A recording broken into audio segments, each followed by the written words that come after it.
the structure of a seed? So let us see what is the structure of a seed. So structure of seed. So children, look at the picture. The picture is showing the outer structure of the seed. So the picture is showing outer structure of the seed. And the seed is not broken easily because the outer portion of the seed is covered with a thick layer. That thick layer around the outside of the seed is called seed coat. So this seed coat is very hard. That's why we cannot broken easily the seed coat, or we cannot broken easily the seed. And next, there is a scab on one side of the seed. So there is a scab on one side of the seed. So what is a scab? This scab is a part at which the fruit is attached to the, that means the seed is attached to the fruit.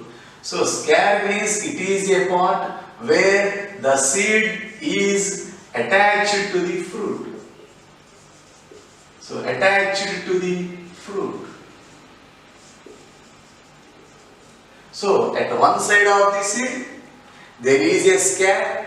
So scab is a part which is, so at which the seed is attached to the fruit. And we will observe a small hole at the top of the scab.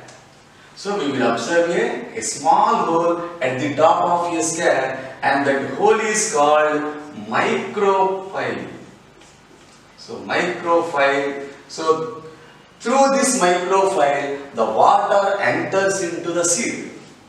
So at the top of the scab we will observe a small hole, and this small hole is called micropyle, through which the water enters into the seed. So when we plant a seed under the soil, and if we pour water to the seed, then the water will enter into the seed through this micropyle. So this is the outer structure of the seed. Okay, the outer structure of the seed contains so three parts. So one is seed coat, that is half the outer layer of the seed, and the second one is scab. So scab is a part at which the seed is attached to the fruit, and the third one is micropyle, that is a small hole through which the water enters into the seed. So children, we have learned what is present outside the seed. So that is, we have learned about the outer structure of the seed. So now we will learn what is present inside a seed. So that is, what is present inside a seed. So inside a seed, that means what is the internal structure of a seed. So what does a seed contains inside it? So generally a seed, so look at the picture. The picture is showing the internal structure of the seed. So the picture is showing the internal structure of the seed. That means if we cut the seed into two halves, then in the picture we are observing a small tiny plant.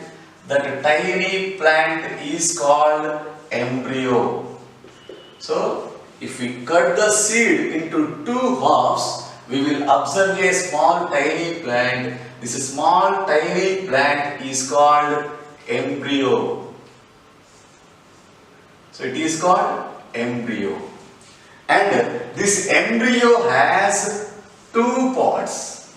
This embryo has two parts, that is roots and shoots. So roots and shoots. And this embryo is attached to the seed leaves. This embryo is attached to the seed leaves, and these seed leaves are called cotyledons. So cotyledons. So if we cut the seed into two halves, we will observe a tiny plant. The tiny plant is called embryo, and this embryo has two parts, that is roots and shoots. And this embryo is attached to the seed leaves. Seed leaves is a storage of food.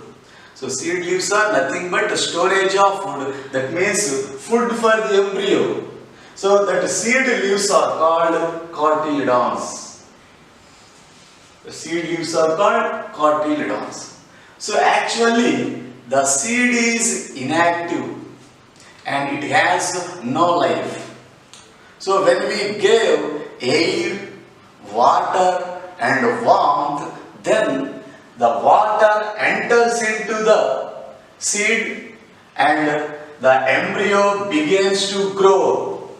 And this growth of a seed into a new plant is called seed germination. So seed germination. So what is seed germination?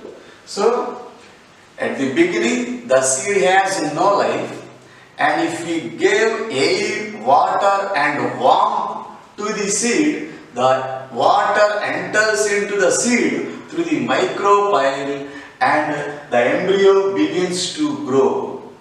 And the embryo begins to grow into a new plant. So the seed will be converted into a new plant. So this process of conversion of a seed into a new plant is called seed germination. So here the embryo and these cotyledons are enclosed in a hard shell. That hard shell is called seed coat. Already we have learned. So in the picture, the brown colored part is called seed coat. So this is called about seed germination. So look at the picture. So in the picture, we are observing the different stages involved in the seed germination. How a seed is converted to a small plant.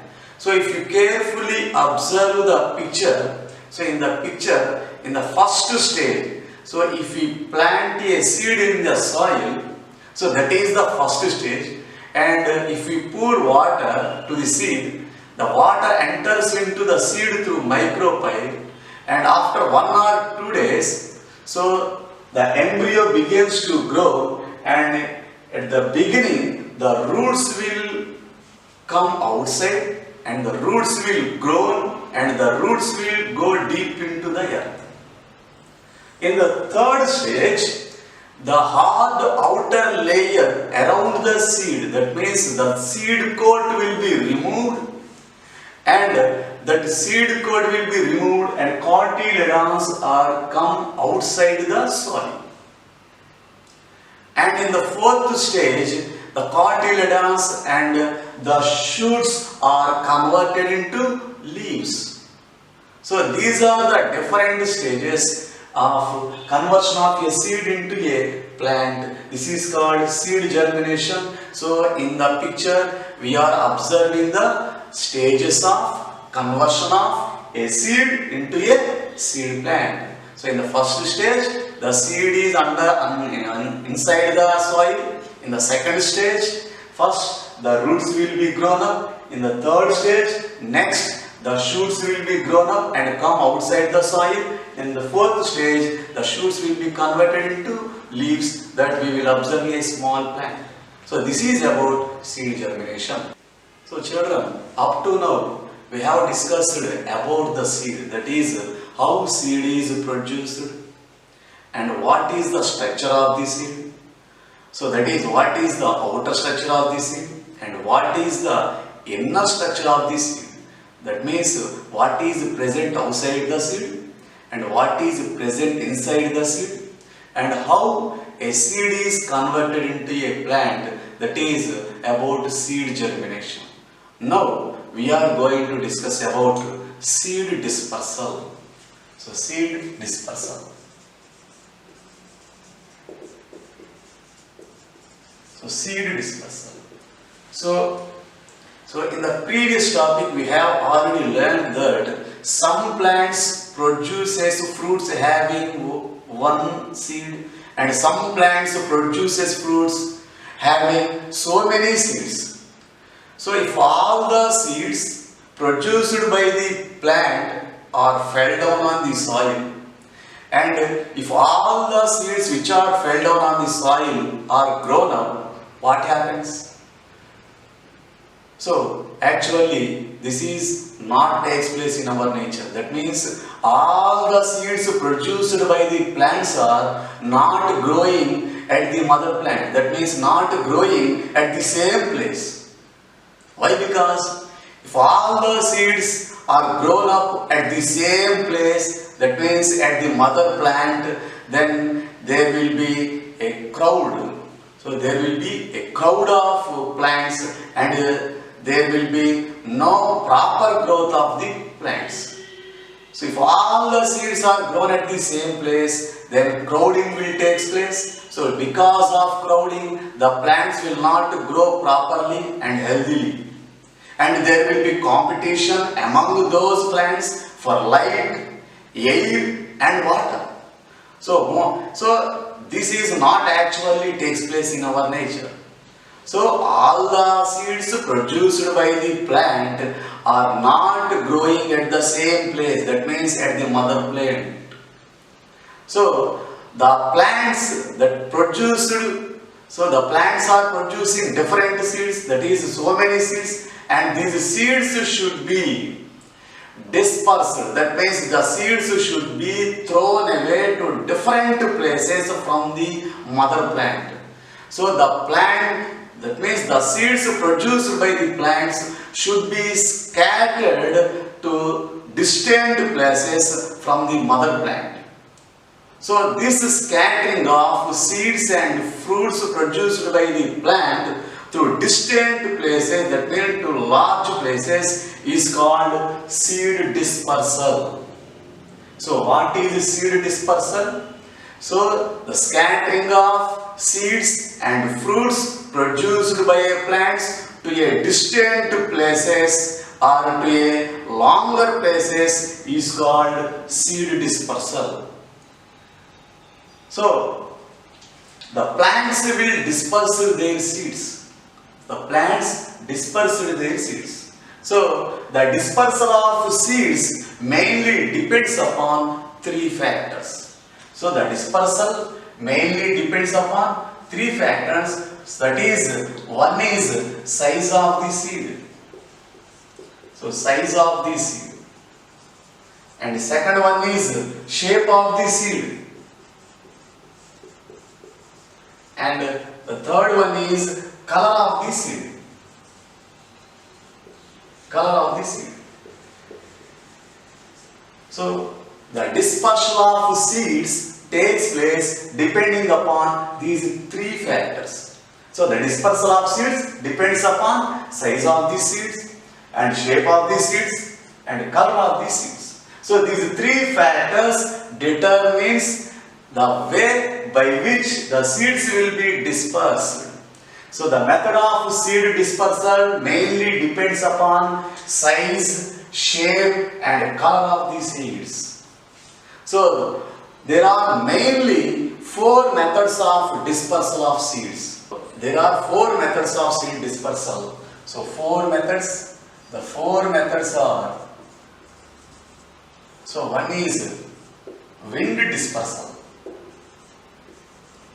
So the first one is wind dispersal. And the second one is water dispersal. That means dispersal by water. That is water dispersal. And the third method is dispersal by animals. That is animal dispersal.